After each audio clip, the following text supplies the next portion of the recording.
नमस्कार दोस्तों, आपका अपना ही चैनल रेलवे डिजिटल स्टडी में बहुत-बहुत स्वागत है। दोस्तों, इस चैनल पर रेलवे की सभी डिपार्टमेंटल एग्जामिनेशंस की तैयारी कराई जाती है। आज हम लोग इलेक्ट्रिकल स्ट्रक्चर के क्वेश्चन पेपर पढ़ेंगे।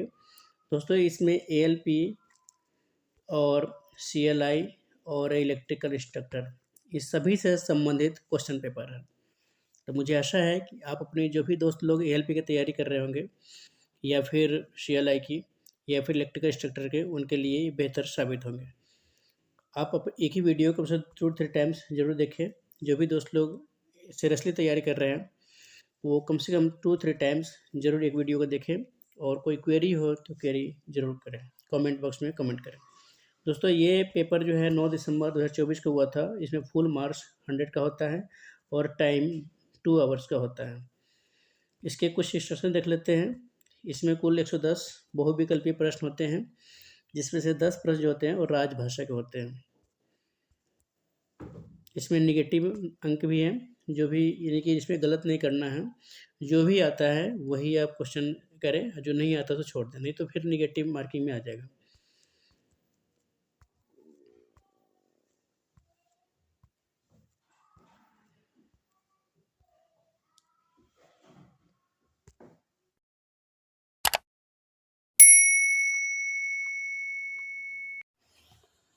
दोस्तों, आइए चलते हैं क्वेश्चन की तरफ। जो भी दोस्त लोग सही तरह तैयारी कर रहे हैं, वो कम से कम 2 या 3 टाइम्स एक वीडियो को देखें, जिससे तैयारी कंप्लीट अच्छे तरीके से हो सके। आइए देखते हैं question number first. In WG7 loco, the side bearer nearer to the center pivot carries -% of vertical load and the side bearer away to the center pivot carries -% of vertical load। यानी ये कह रहा है कि WG7 लोको में केंद्र धुरी के निकट के साइड बेरर ऊर्ध्वाधर भार का कितना % वहन करता है और केंद्र धुरी की ओर दूर वाले साइड बेरर ऊर्ध्वाधर भार का कितना % वहन करता है। तो दोस्तों, इसके आंसर हो जाएंगे 60 and 40, 60% and 40%। Option number B हो जाएंगे। नेक्स्ट क्वेश्चन देखते हैं। ATFEX come into service after closing dash contactor. यानी ATFEX संपर्ककर्ता को बंद करने के बाद सेवा में आता है। तो इसके आंसर जाएंगे CTF3, option number C. Next question देखेंगे। यदि if MVRH motor is isolated starting 5 minutes dash amperes current and continuously dash amperes current to be observed for TM। यदि MVRH मोटर को अलग किया जाता है तो 5 मिनट से शुरू करके कितने एम्पियर्स करंट और लगातार कितने एम्पियर्स करंट TM के लिए देखा जाना चाहिए। तो इसके आंसर हो जाएंगे 900 और 500। यानी कि 5 मिनट से शुरू करके 900 एम्पियर्स करंट और लगातार 500 एम्पियर्स करंट TM के लिए देखा जाना चाहिए। तो इसका आंसर हो जाएगा ऑप्शन नंबर ए, 920 और 500। नेक्स्ट क्वेश्चन देखते हैं। ऑटो सेंडिंग यानी auto sending is done by the energisation of dash relay. Auto sending किस रिले के ऊर्जाकरण द्वारा की जाती है। तो इसके आंसर जाएंगे Q48। ऑटो सेंडिंग जो है Q48 यहाँ पे हो जाएगा, Q48 रिले के ऊर्जाकरण द्वारा की जाती है। Next question. WAG location of R1 cock in WG7 loco is. WAG7 loco में R1 कॉक का स्थान कहाँ है। तो इसके आंसर जाएंगे बी, नियर कंट्रोल रिजर्वायर, यानी कंट्रोल रिजर्वायर के नज़दीक है। ऑप्शन नंबर बी हो जाएंगे। नेक्स्ट क्वेश्चन देखते हैं। In 3 phase loco SS14 belongs to dash sub system. दोस्तों, आपको पता है जब 3 फेज लोको में कुल 19 सब सिस्टम होते हैं। कुल सब सिस्टम कितने होते हैं? 19। उसमें से ये 14 नंबर सब सिस्टम के बारे में पूछ रहा है। तो 14 नंबर 3 फेज लोको में SS14 उप प्रणाली किससे संबंधित है? 14 नंबर सब सिस्टम किससे संबंधित है? तो FDU से संबंधित है। ऑप्शन नंबर इनके सी हो जाएंगे। और SS1 जो होता है ना, वो मेन पावर से संबंधित होता है। SS6 जो होता है वो ऑक्सिलरी कन्वर्टर 1 के लिए होता है, और SS07 आ जाएगा तो वो हो जाएगा बर 2 का, और SS08 आ जाएगा वो हो जाएगा बर 3 का। नेक्स्ट क्वेश्चन देखते हैं। In WG7 loco, if all line contactors are not closed, ensure dash cocks are in open position.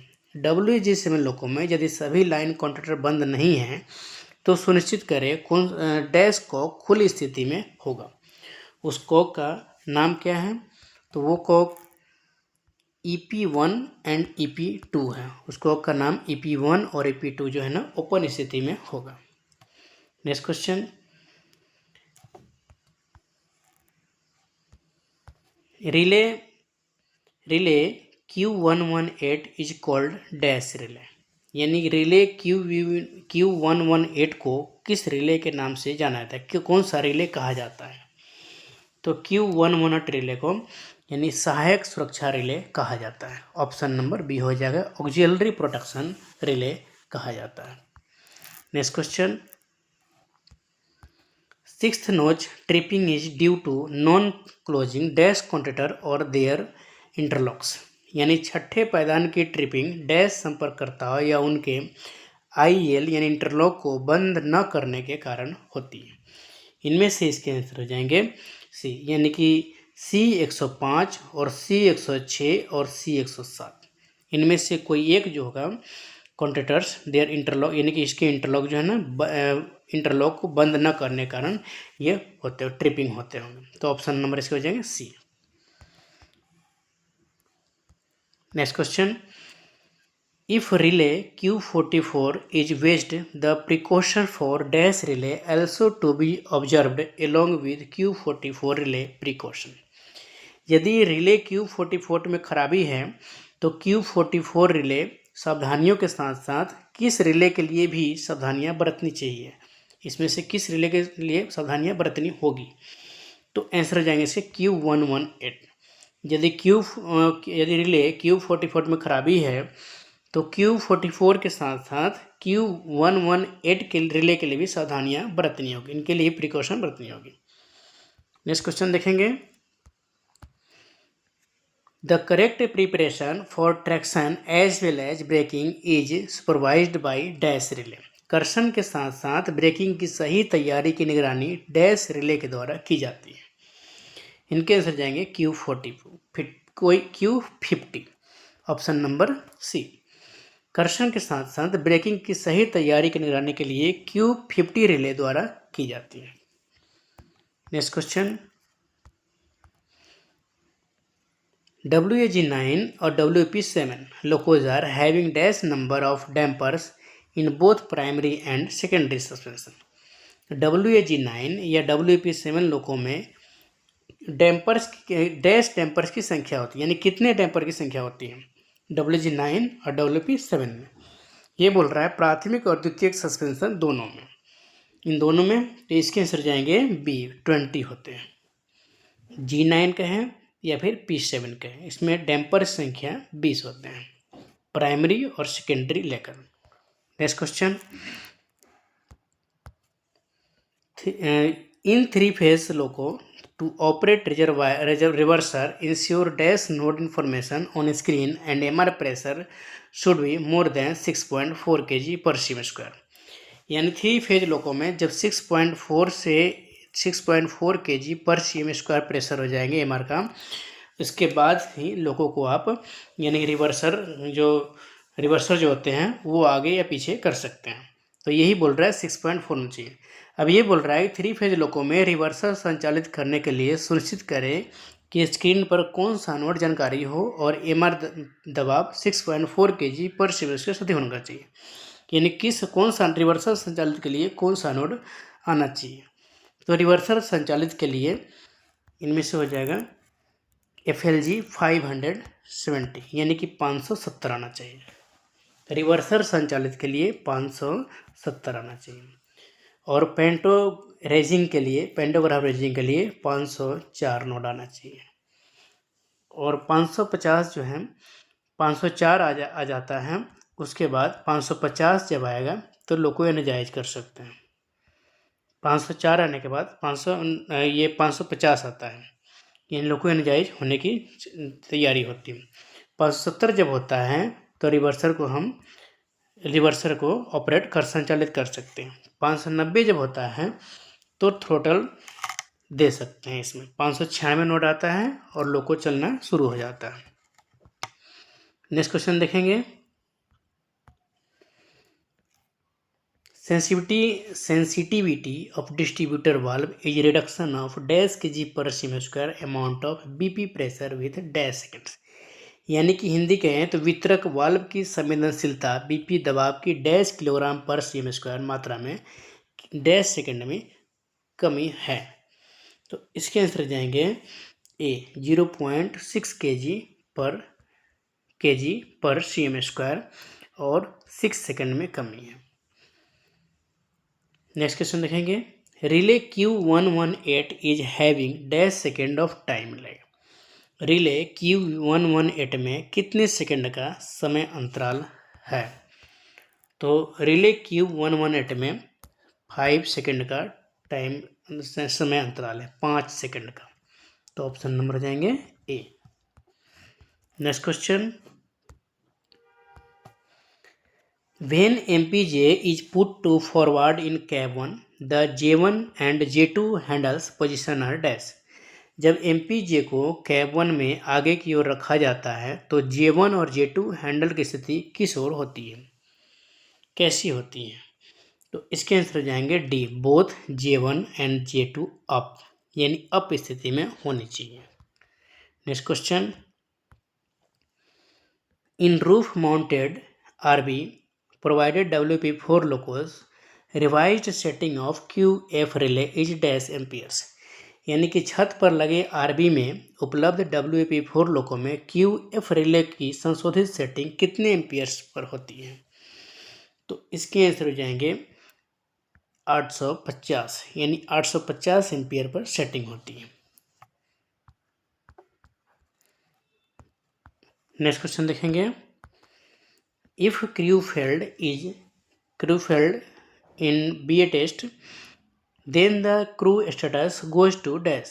यदि क्रू BA टेस्ट में फेल हो जाता है तो क्रू का दर्जा क्या हो जाता है इनमें से? तो इसके आंसर जाएंगे C, SYS BAF। Next question. Difference between train arrival and sign on is called. Train आगमन और साइन ऑन के बीच अंतर को क्या कहा जाता है? तो इसके आंसर जाएंगे पैड, PAD। ट्रेन आगमन और साइन ऑन के बीच अंतर को पैड कहा जाता है। नेक्स्ट क्वेश्चन देखेंगे। WG9 loco is provided with dash numbers of direct brake cylinder and dash numbers of parking brake cylinder. WG9 लोको में कितने डायरेक्ट ब्रेक सिलेंडर की संख्या है और पार्किंग ब्रेक सिलेंडरों की संख्या कितना प्रदान किया जाता है? इसके आंसर हो जाएंगे ए, 12 और 4। डायरेक्ट ब्रेक सिलेंडर 12 और parking brake cylinder 4। Option number A हो जाएगा।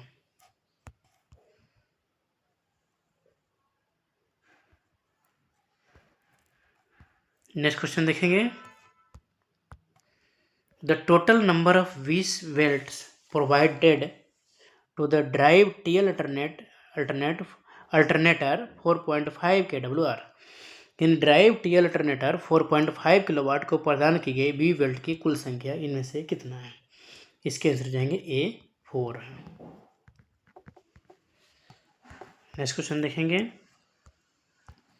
The ratio of distil water and acid use to prepare new electrolyte for lead acid cell is. यानी कि लेड एसिड सेल के लिए नया इलेक्ट्रोलाइट तैयार करने के लिए उपयोग किए जाने वाले अशुद्ध जल और एसिड का अनुपात क्या होगा? अशुद्ध जल और एसिड का अनुपात क्या होता है जब नया इलेक्ट्रोलाइट तैयार करने के लिए उपयोग किया जाता था? तो इसके आंसर जाएंगे डी, 4 और 1। यानी कि अशुद्ध जल 4 होते हैं, डिस्टिल्ड वाटर कितने होते हैं? 4, और एसिड जो होते हैं 1, यानी कि 4:1 होगा। Next question. Size of we belt use for driving 110 volt 18 22.5 kilowatt AC coach alternators, यानी 110 volt 18 22.5 kilowatt AC coach alternator चलाने के लिए उपयोग किए जाने वी वेल्ट का आकार इनमें से क्या होगा? तो इसके आंसर जाएंगे C122। ऑप्शन नंबर ये हो जाएगा C122। नेक्स्ट क्वेश्चन देखेंगे। Pitch circle diameter of axle pulley of 110 volt TL system, यानी कि 110 वोल्ट टीएल सिस्टम की एक्सल पुली का पिच सर्कल व्यास कितना होगा? इसके आंसर जाएंगे 572.6 mm। ऑप्शन नंबर सी हो जाएगा। नेक्स्ट क्वेश्चन,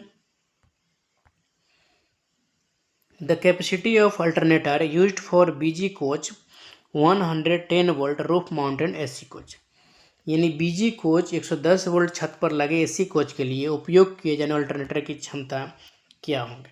इसके आंसर जाएंगे सी 25 किलोवाट। नेक्स्ट क्वेश्चन देखेंगे। The field resistance of 4.5 kilowatt 110 volt TL alternator has, यानी कि 4.5 किलोवाट 110 वोल्ट टीएल अल्टरनेटर क्षेत्र का प्रतिरोध इनमें से क्या होगा? तो इसका प्रतिरोध जो हो जाएगा ये हो जाएगा 4.5 प्लस माइनस 0.5 ohms. Option number A. Next question देखेंगे। What is the rating of battery fuse in LHB non AC coaches, LHB non AC coach में बैटरी फ्यूज की रेटिंग इनमें से क्या है? तो इसके आंसर हो जाएंगे डी 40 एम्पियर, 40 एम्पियर हो जाएंगे। एलएचबी नॉन एसी कोच में बैटरी फ्यूज की रेटिंग 40 एम्पियर होती है। नेक्स्ट क्वेश्चन देखेंगे।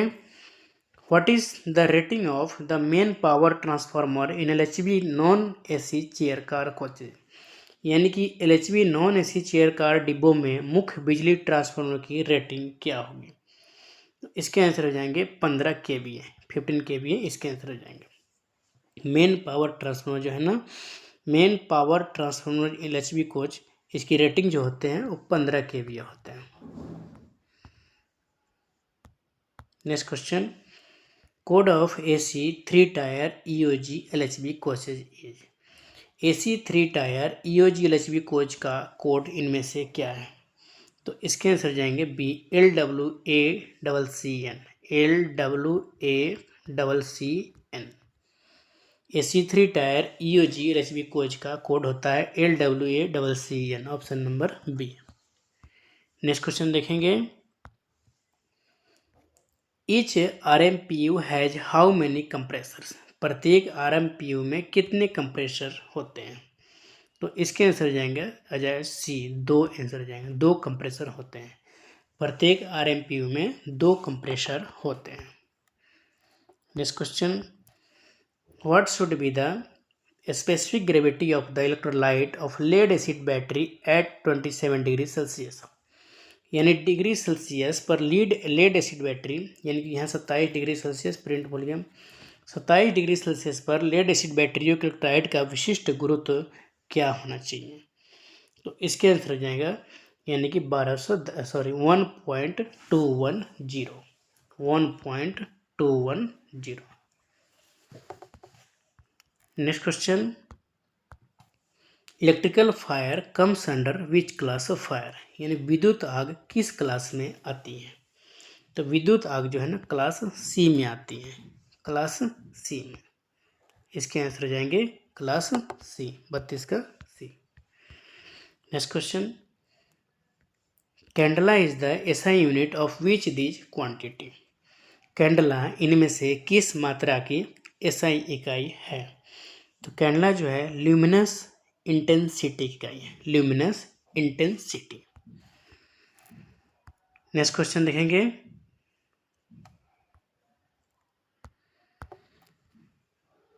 Which of the following method used for changing power factor from leading to lagging, power factor को लीडिंग से लैगिंग में बदलने के लिए निम्नलिखित में से किस विधि का उपयोग किया जाता है? तो इसके आंसर जाएगा C, shunt reactor. Option number C हो जाएगा। Next question, clearance of the lowest conductor from the ground for LT and MT lines should be. LT और MT लाइनों के लिए जमीन से सबसे निचले कंडक्टर की निकासी कितनी होनी चाहिए? इसके आंसर जाएंगे 19 फीट, 19 फीट इसके आंसर जाएंगे। Next question, if 60 watt and 100 watt lamps in series and are connected to a source of supply, which lamp will give more light? यदि 55 यदि 60 वाट और 100 वाट, ये गलत दिया है। यदि 60 वाट और 100 वाट के लैंप को श्रृंखला में यानी सीरीज में आपूर्ति के स्रोत से जोड़ा जाए तो कौन सा लैंप अधिक रोशनी देगा? इनमें से जाएगा बी, 60 वाट की रोशनी जो है ना अधिक रोशनी देगा। Next question, 11 kV 415 volt transformer सुरक्षा के लिए LA का रेटेड वोल्टेज क्या है? The rated voltage of LA for 11 kV 415 volt transformer protection is, इसके आंसर है 9 kV। Next question, a geyser of 25 liters 1500 watt remains on for 2 hours per day. Unit composed for 180 days will be। एक 25 litre 1500 वाट का एक geyser प्रतिदिन 2 घंटे चालू रहता है और 180 दिनों तक खपत की गई यूनिट इनमें से क्या होगा? तो इसके आंसर जाएंगे 540। नेक्स्ट क्वेश्चन देखेंगे, motor of the VS pump is located at. VS pump की मोटर कहाँ स्थित होती है इनमें से?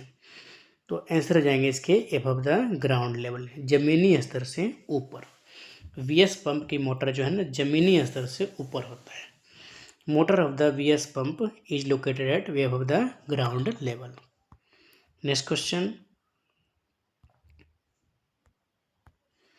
The vector sum of active power and reactive power required is, यानी कि आवश्यक सक्रिय शक्ति और प्रतिक्रियाशील शक्ति का सदिश योग इनमें से क्या है? इसके आंसर जाएंगे स्पष्ट शक्ति, apparent power. Next question, theoretically the maximum suction head for ordinary configurable pump should not exceed, यानी सैद्धांतिक रूप से साधारण केंद्रापसारक पंपों के लिए अधिकतम सक्शन हेड से अधिक नहीं होना चाहिए। इनमें से क्या ऐसे जाएगा? 20 फीट से अधिक नहीं होना चाहिए। 20 फीट आंसर हो जाएगा option number A. Next question, 1 ton of refrigeration is equal to, 1 ton प्रशीतन के बराबर है इनमें से क्या? तो 1 टन प्रशीतन के बराबर हो जाएगा इनमें से B, 100 BTU hour. Sorry friend, इसके आंसर जाएंगे 34 फीट 34 फीट, मैंने गलती से बोल दिया 20 फीट, इसके हो जाएंगे बी। सैद्धांतिक रूप से साधारण केंद्रापसारक पंपों के लिए अधिकतम सक्शन हेड से अधिक नहीं होना चाहिए, तो इसके आंसर हो जाएंगे 34 feet, option number B.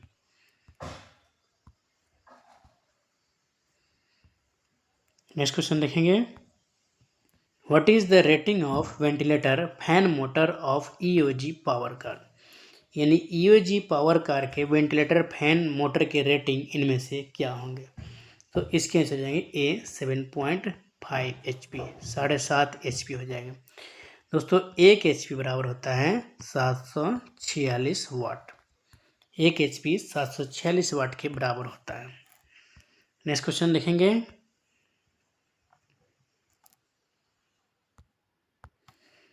Normal charge of battery is, यानी बैटरी का सामान्य चार्ज इनमें से क्या है? इसके आंसर जाएगा ए, 1/10 of the rated capacity of the battery, battery की रेटेड क्षमता का 1/10वां हिस्सा, ऑप्शन नंबर ए हो जाएगा। नेक्स्ट क्वेश्चन,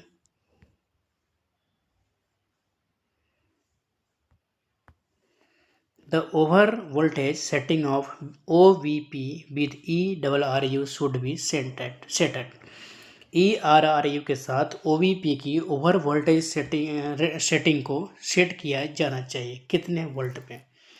इसके आंसर जाएंगे ए 140 to 145 वोल्ट, 140 से 145 वोल्ट पर। ऑप्शन नंबर ए।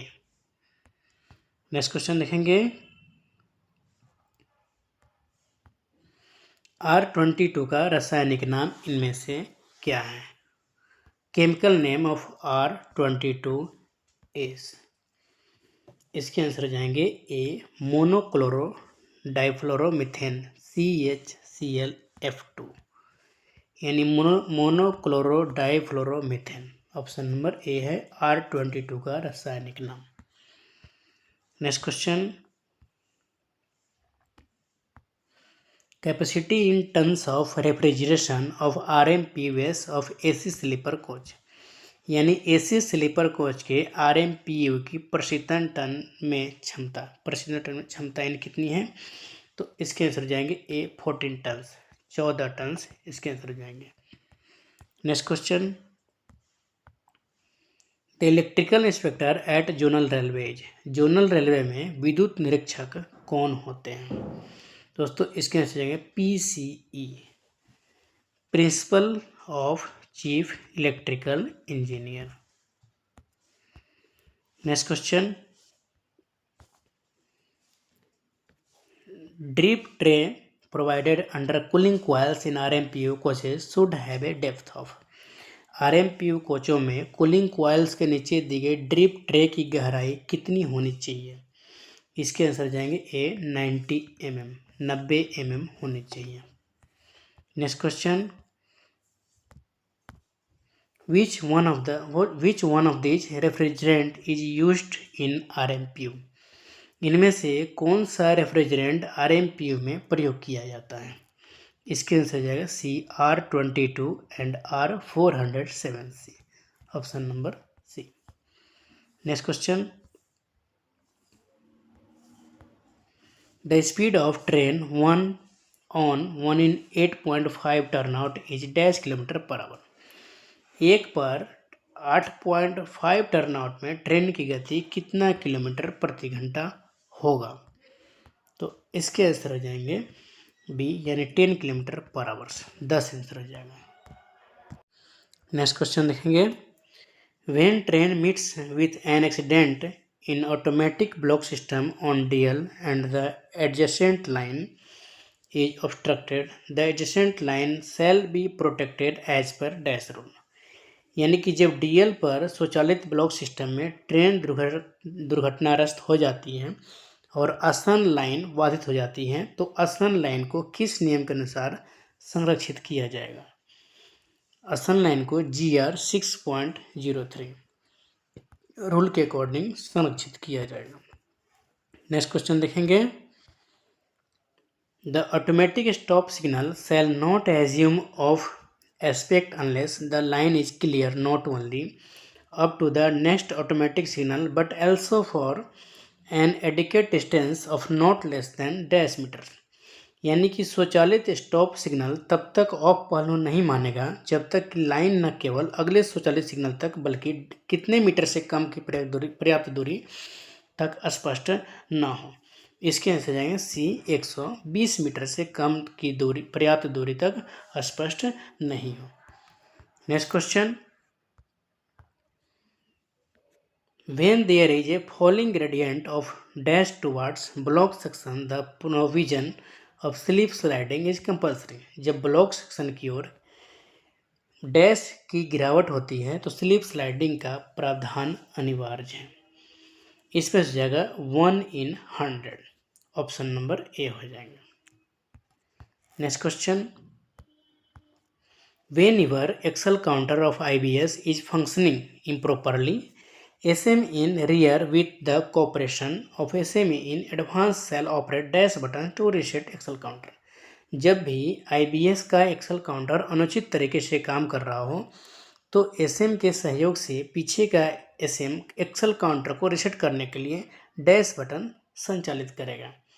ऐसा हो जाएगा PB2 in COOP PB3। Option number A हो जाएंगे। नेक्स्ट क्वेश्चन देखेंगे।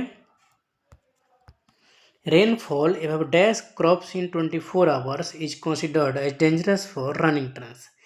यानी कि 24 घंटे में कितने क्रॉस से ऊपर की बारिश ट्रेनों के चलने के लिए खतरनाक मानी जाती है।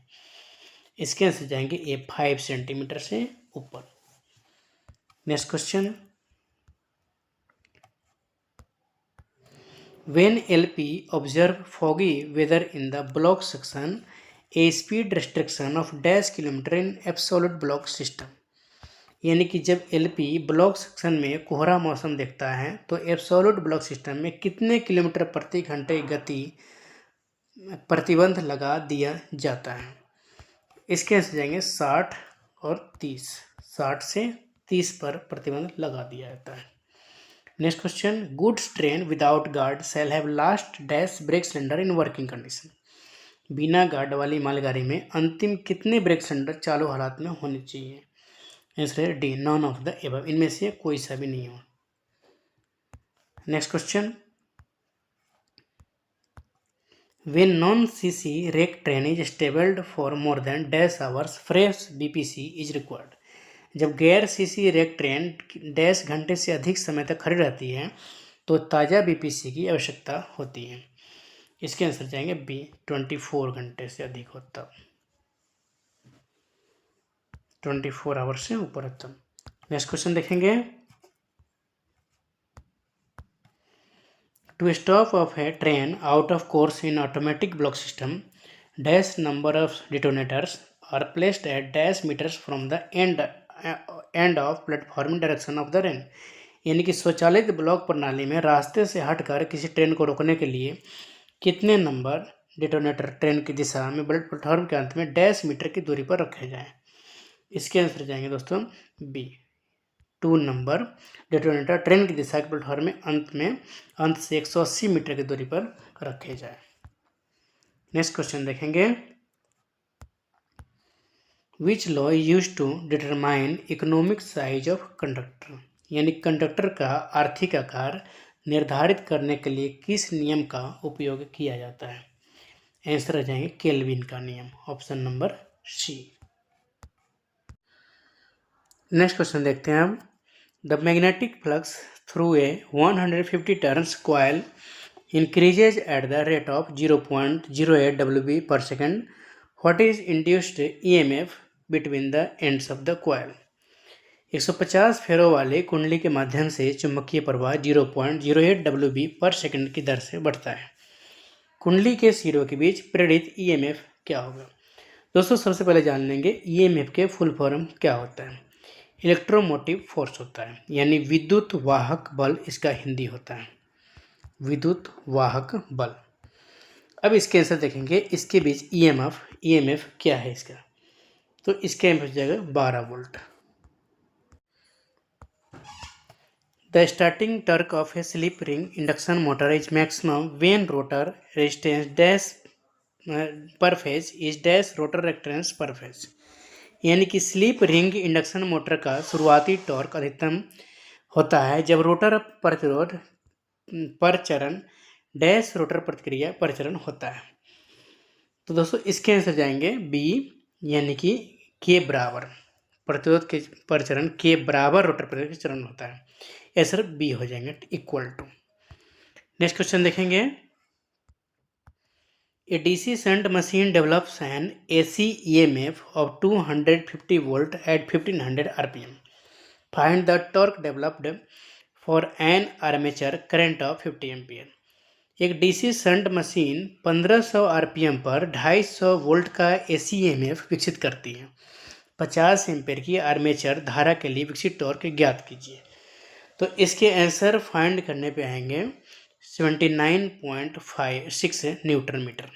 ऑप्शन नंबर बी हो जाएगा, 79.6 newton metre. Next question. In 3 phase induction motor the relative speed of starter flux with respect to dash in 0। 3 चरण यानी 3 फेज प्रेरण मोटर में डैश के संबंध में स्टेटर फ्लक्स की सापेक्ष गति 0 है। इनमें से इसके क्या आंसर जाएंगे? तो इसके आंसर जाएंगे सी, रोटर फ्लक्स। 3 चरण प्रेरण मोटर में रोटर फ्लक्स के संबंध में स्टेटर फ्लक्स की सापेक्ष गति 0 होगी। Option number C. Next question, the current drawn by 230 volt DC motor of armature resistance 0.5 ohm and back EMF 200 volt is. Armature प्रतिरोध 0.5 ओम और बैक ईएमएफ 200 वोल्ट की 230 वोल्ट डीसी मोटर द्वारा खींची गई धारा क्या है? तो इसके आंसर जाएंगे ए 60। Option number A. Next question, 4-pole 50 Hz IM operates at 7% slip. The frequency of EMF induced in the rotor will be dash. 4 पोल 50 हर्ज IM 7% स्लिप पर काम करता है। रोटर में प्रेरित EMF की आवृत्ति कितनी होगी? यानी कि फ्रीक्वेंसी पूछ रहा है। फ्रीक्वेंसी इससे कितने हो जाएंगे? इसके आंसर जाएंगे डी 3.5 हर्ज। नेक्स्ट क्वेश्चन देखेंगे, the total inductance of 2 coupled coils in the series opposing series adding connection are 12 mH and 38 mH respectively. Find the mutual inductance between the coils. श्रृंखला विरोधी और श्रृंखला सहायक कनेक्शन में 2 युग्मित कुंडलियों का कुल प्रेरकत्व क्रमशः 12 mH और 38 mH है। कुंडलियों के बीच पारस्परिक प्रेरकत्व ज्ञात कीजिए। तो इसके आंसर जाएंगे दोस्तों 6.5 mH। Option number C. Next question देखेंगे, in parallel resonant circuit the input impedance of the circuit is. एक समानांतर अनुनाद परिपथ में परिपथ की इनपुट प्रतिबाधा कितनी होती है? अधिकतम, न्यूनतम, शून्य, न तीन से क्या होगा आंसर? इसको जाएंगे अधिकतम। Option number A. Next question देखेंगे, the value of a series resistor required to limit the current through an electric bulb to 40 milliampere with a forward voltage drop of 4 volt when connected to 14 volt supply is। 16 volt आपूर्ति से connect होने पर 4 volt के forward voltage drop के साथ एक विद्युत bulb के माध्यम से करंट को 40 मिलीएम्पियर तक सीमित करने के लिए आवश्यक श्रृंखला अवरोधक का मान इनमें से क्या होंगे? तो दोस्तों इसके आंसर जाएंगे डी 300 ओम। 300 ओम हो जाएंगे। Option number D. Next question देखेंगे, in the context of electromagnetism the magnetic polarity of coil of several turns can be determined by the। यानी विद्युत चुम्बकत्व के संदर्भ में कई घुमावों वाली कुंडली की चुंबकीय ध्रुवता डैश द्वारा निर्धारित की जा सकती है। इनमें से किस रूल के द्वारा? तो इसके आंसर जाएंगे ए, राइट हैंड रूल, दाहिने हाथ का नियम। Option number A. Next question देखेंगे,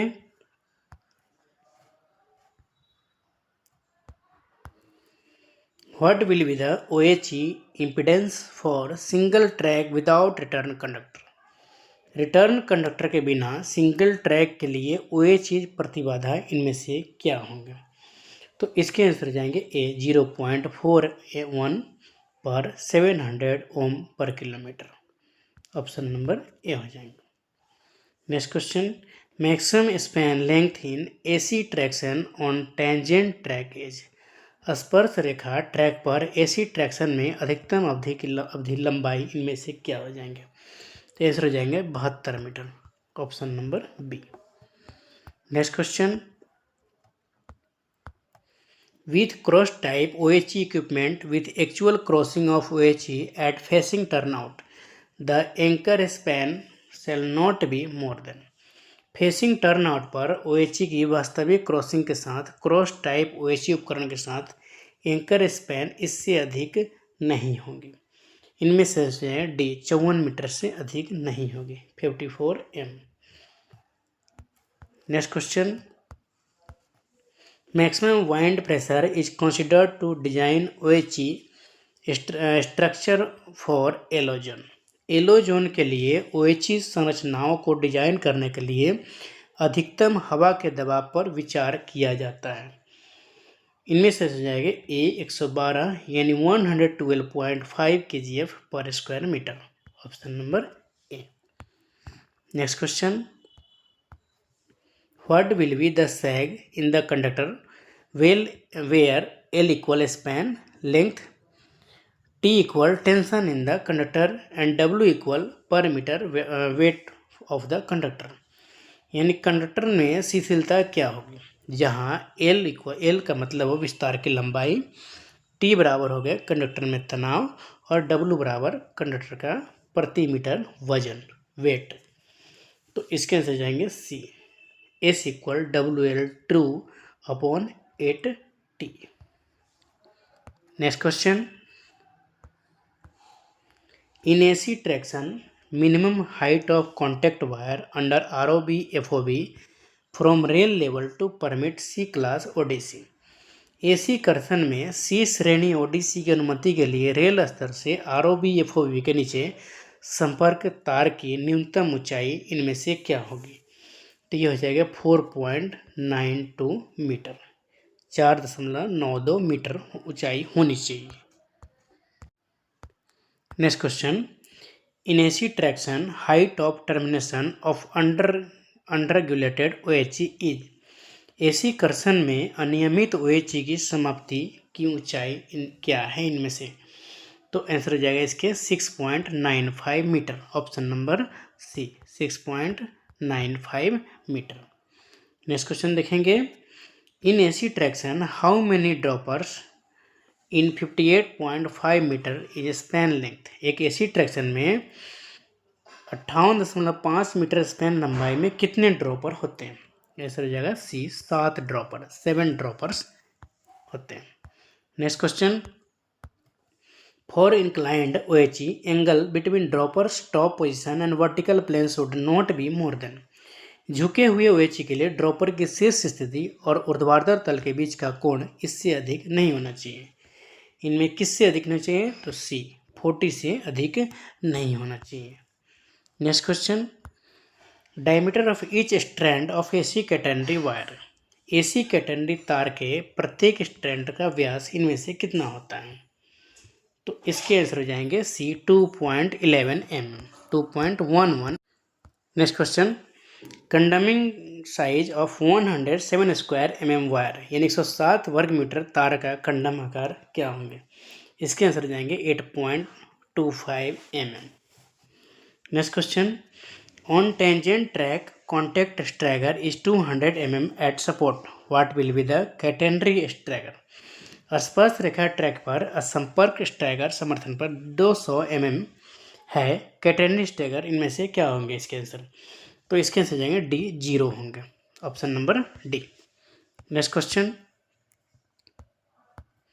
composed compound catenary system is suitable up to the maximum speed.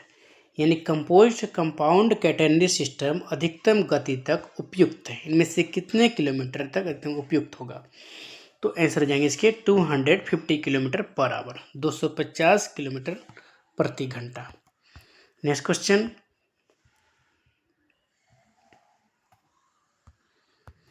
in 4 span insulated overlap the distance between the center the 4 span insulated overlap and anti-creep should not be more than C 600 metre. यानी 4 span insulator overlap में lap और anti creep पर insulator 4 span के केंद्र के बीच की दूरी से कितना अधिक नहीं होना चाहिए। तो इसके आंसर जाएंगे 600 मीटर। नेक्स्ट क्वेश्चन देखेंगे, PTFE। PTFE stand for, PTFE का मतलब क्या है। तो इसके आंसर जाएंगे D polytetrafluoroethylene, polytetrafluoroethylene, option number D. Next question, at section insulator location encumbrance should not be less than. Section insulator स्थान पर भार कम नहीं होना चाहिए। इनमें से क्या हो जाएगा आंसर? तो आंसर इसके हो जाएंगे C 450 mm, 450 mm। Next question, minimum clearance between section insulator assembly and adjacent track is. Section insulator assembly और आसन ट्रैक के बीच न्यूनतम निकासी क्या है? इसके आंसर जाएंगे डी 4.725 mm, 4.725 m मतलब metre. Next question, how many C jumpers are used in 1500 metre tension length. 150 metre tension लंबाई में कितने सी जंपर्स का उपयोग किया जाता है? तो इसके आंसर जाएंगे तीन सी जंपर्स का यूज किया जाता है। Next question, cross section area of C jumper in. C jumper का क्रॉस सेक्शन क्षेत्र इनमें से क्या है? तो इसके आंसर जाएंगे A 50 square millimetre, 50 square mm। Next question, at which node 8.41 contactor of harmonic filter get opened. Harmonic filter का 8.41 कॉन्टेक्टर किस नोड पर खुलता है? इसके आंसर जाएंगे बी 592 पे, 592 नोड जब आएगा तब हार्मोनिक फिल्टर का कॉन्टेक्टर ओपन होता है। Next question, what is closing of 22 CB single बोतल MS Alstom Schneider make VCB। Alstom दे रखा है। मिसर्स एल्स्टम या स्नाइडर द्वारा VCB बनाने वाली 22 CB एकल बोतल का समापन क्या है? तो इसके आंसर जाएगा सी 125 मीटर पर सेकेंड, ग्रेटर देन 145 मीटर पर second. Next question, TM greasing in WG9 loco must be done after how many months. WG9 लोको में TM ग्रीसिंग कितने महीने बाद करनी चाहिए? इसके लिए बी 6 मंथ, यानी 6 महीने में TM की ग्रीसिंग होना ही चाहिए। Next question, which type of grease used for greasing TM of WG9। WG9 के TM को ग्रीस करने के लिए किस प्रकार के ग्रीस का उपयोग किया जाता है? तो इसमें हो जाएगा SSC 120। WG9 के TM को ग्रीस करने के लिए SSC 120 ग्रीस का उपयोग किया जाता है। Option number B SSC 120। Next question, size of bearing used in TM blower. TM blower में प्रयुक्त बियरिंग का आकार क्या है? आंसर जाएंगे D 6312, option number D. Next question, recently RDSO has released MS for isolation of harmonic filter in which of following propulsion is not applied. हाल ही में RDSO ने हार्मोनिक फिल्टर को अलग करने के लिए MS जारी किया, निम्नलिखित में से किस प्रणोदन में इसका प्रयोग नहीं किया जाता है? तो इसके आंसर जाएंगे डी ABB में, ऑप्शन नंबर डी हो जाएगा ABB में इसका प्रयोग नहीं किया जाता है। RDSO मतलब research design and standard organisation.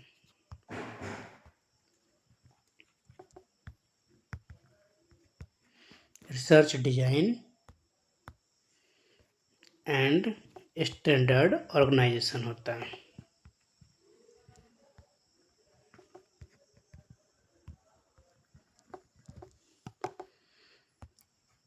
Next question देखेंगे,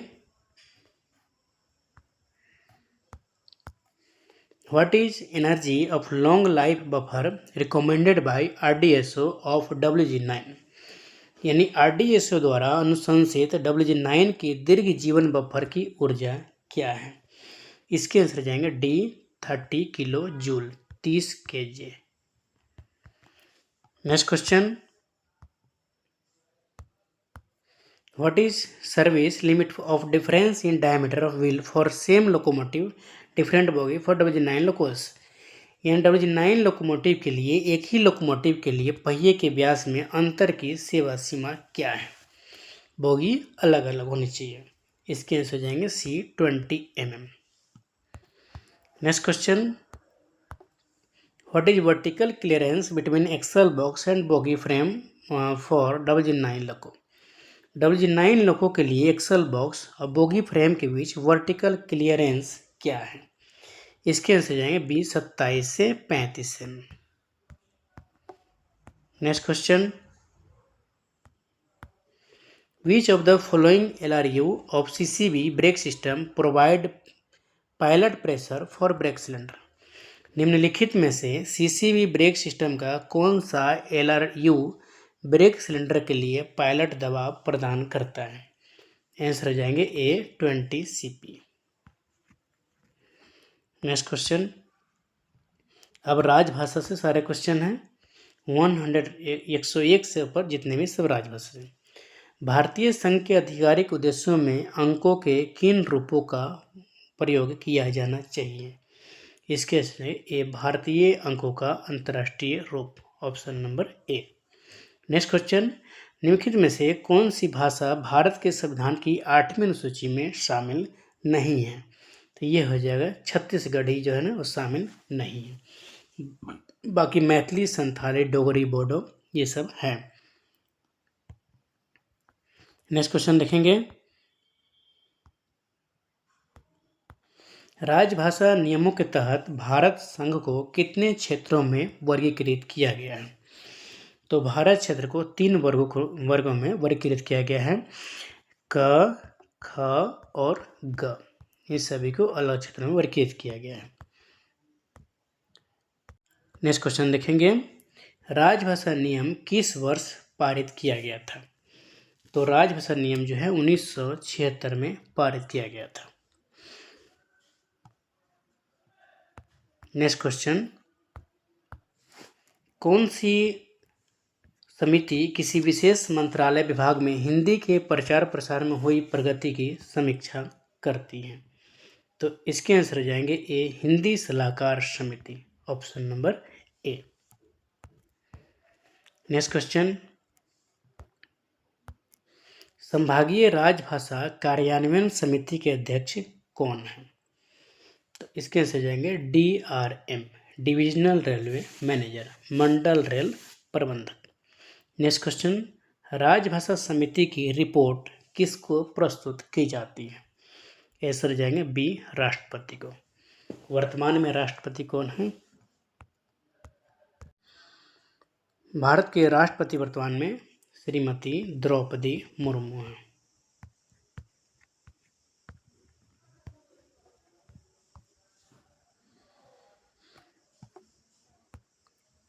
नेक्स्ट क्वेश्चन देखेंगे, हिंदी दिवस कब मनाया जाता है? तो हिंदी दिवस 14 सितंबर को प्रत्येक वर्ष मनाया जाता है। 14 सितंबर 1949 से प्रत्येक वर्ष हिंदी दिवस 14 सितंबर को मनाया जाता है। नेक्स्ट क्वेश्चन, राजभाषा नियम के अनुसार दादर और नागर हवेली केंद्र शासित प्रदेश किस क्षेत्र में आता है? ये हो जाएंगे ख क्षेत्र में आते हैं। इनमें से कौन सा राज्य ग क्षेत्र में आता है? इनमें से राज्य जो है ना, इनमें से कोई भी राज्य जो है ना ग क्षेत्र में नहीं आता है।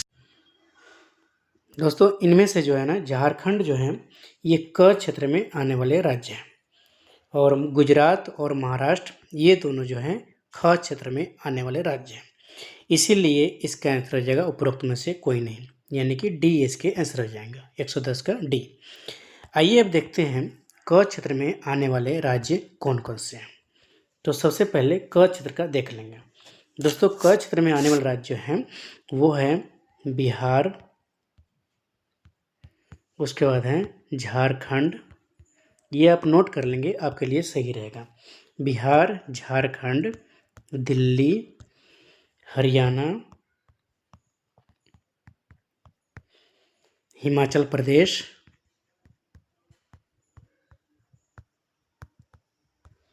मध्य प्रदेश,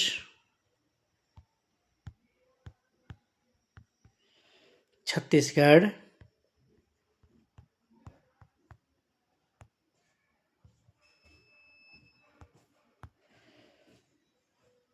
राजस्थान,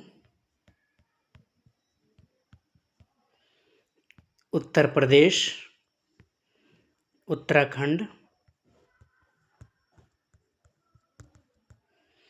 अंडमान निकोबार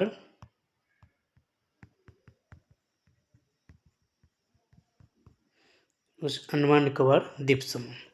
तो ये सब जो था ये क क्षेत्र में आने वाले राज्य थे।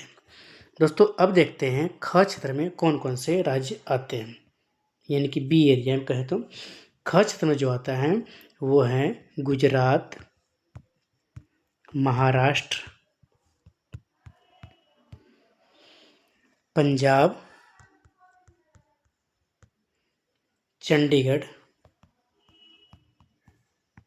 दादर और नागर हवेली, दमन दीव, ये सभी ख क्षेत्र में आने वाले राज्य हैं। और इनके अलावा जो भी बचते हैं वो सभी ग क्षेत्र में आने वाले राज्य हैं। उसका भी नाम मैं बता देता हूँ। ग क्षेत्र में कौन कौन से हैं, जैसे तमिलनाडु हो गया, उसके बाद केरल हो गए, कर्नाटक हो गए, आंध्र प्रदेश,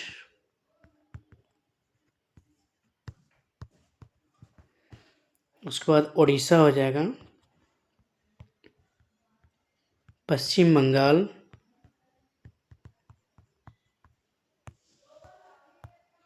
गोवा, जम्मू कश्मीर, असम, नागालैंड, मेघालय, अरुणाचल प्रदेश,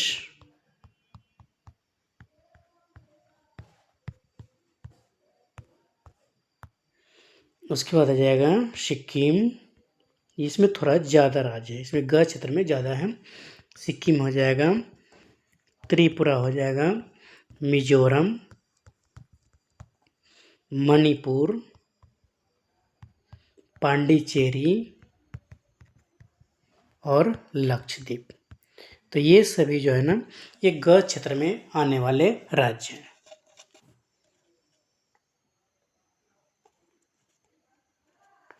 यानी ग क्षेत्र में आने वाले जो राज्य क्षेत्र जो है 18 है। तो सबसे ज़्यादा मुझे लगता है ग क्षेत्र में आने वाले राज्य हैं। दोस्तों अब आइए कुछ करंट अफेयर पढ़ लेते हैं। वर्तमान में रेलवे बोर्ड के चेयरमैन कौन हैं? तो वर्तमान में रेलवे बोर्ड के चेयरमैन जो है ना वो सतीश कुमार हैं। सतीश कुमार इस रेलवे बोर्ड के चेयरमैन कहें और या फिर सीईओ, तो ये दोनों जो है ना वर्तमान में भी सतीश कुमार हैं। और रेल मंत्री श्री अश्विनी वैष्णव हैं। जो भी लोग पेपर देने जा रहे होंगे उसके लिए हो जाएगा करंट अफेयर्स। दोस्तों वर्तमान में जो है प्रधानमंत्री नरेंद्र मोदी ने अमृत भारत स्टेशन योजना के तहत 554 स्टेशनों को पुनर्विकास की आधारशिला रखी है। और क्वेश्चन आता है प्रधानमंत्री नरेंद्र मोदी ने अमृत भारत स्टेशन योजना के तहत कितने रेलवे स्टेशनों के पुनर्विकास की आधारशिला रखी है? तो आंसर हो जाएंगे 554। दोस्तों एक दो करंट अफेयर्स और देख लेते हैं। यानी स्वच्छता की दृष्टि से क्वेश्चन आता है कि स्वच्छता की दृष्टि से भारत के रेलवे स्टेशन में पहला स्थान किसका आता है स्वच्छता में? तो स्वच्छता में आ जाएगा इसका जयपुर राजस्थान। अगर ये क्वेश्चन आता है कि भारत में नंबर 1 पर सबसे स्वच्छ रेलवे स्टेशन कौन सा है? तो उत्तर पश्चिम रेलवे आ जाएगा। उत्तर पश्चिम रेलवे आ जाएगा सबसे स्वच्छ रेलवे जोन, उत्तर पश्चिम रेलवे। दोस्तों एक और क्वेश्चन है, यह आएगा प्रथम तेजस एक्सप्रेस कहाँ से कहाँ तक चली? तेजस एक्सप्रेस जो पहली बार वो कहाँ से कहाँ तक चली थी? तो उसके आंसर जाएंगे दिल्ली से लखनऊ। दिल्ली से LKO तक प्रथम बार तेजस एक्सप्रेस चली थी। नेक्स्ट देख लेंगे भारत का पहला प्राइवेट रेलवे स्टेशन कौन सा है? तो हबीबगंज। क्वेश्चन आता है भारत का पहला प्राइवेट रेलवे स्टेशन तो हबीबगंज आंसर होगा इसका, हबीबगंज। ये पीपीपी मॉडल पे आधारित है, ट्रिपल पी मॉडल पर आधारित। दोस्तों, रेलवे द्वारा आरक्षित टिकटों की कालाबाजारी को रोकने के लिए जो है ना, वो कौन सा ऑपरेशन चलाया गया? आरक्षित टिकट, जो रिजर्वेशन टिकट होता है, उसकी कालाबाजारी रोकने के लिए जो है ना, वो ऑपरेशन थंडर चलाया गया है। Operation thunder. ऑपरेशन थंडर क्या है? तो ऑपरेशन थंडर हुआ रेलवे द्वारा आरक्षित टिकटों की कालाबाजारी रोकने के लिए चलाया गया है। एक और क्वेश्चन है, पहली व्यापार माला ट्रेन कहाँ से कहाँ तक चलाई गई है? तो पहली व्यापार माला ट्रेन जो है वो दिल्ली के किशनगंज से त्रिपुरा के जिरनिया तक, किशनगंज से जिरनिया तक चलाई गई है। थैंक यू दोस्तों, आशा करते हैं आपको समझ में आया होगा। तो चैनल को लाइक एंड सब्सक्राइब जरूर कर लें। यदि किसी दोस्त का कोई क्वेरी हो तो कमेंट में उसमें कमेंट जरूर करें। Thank you.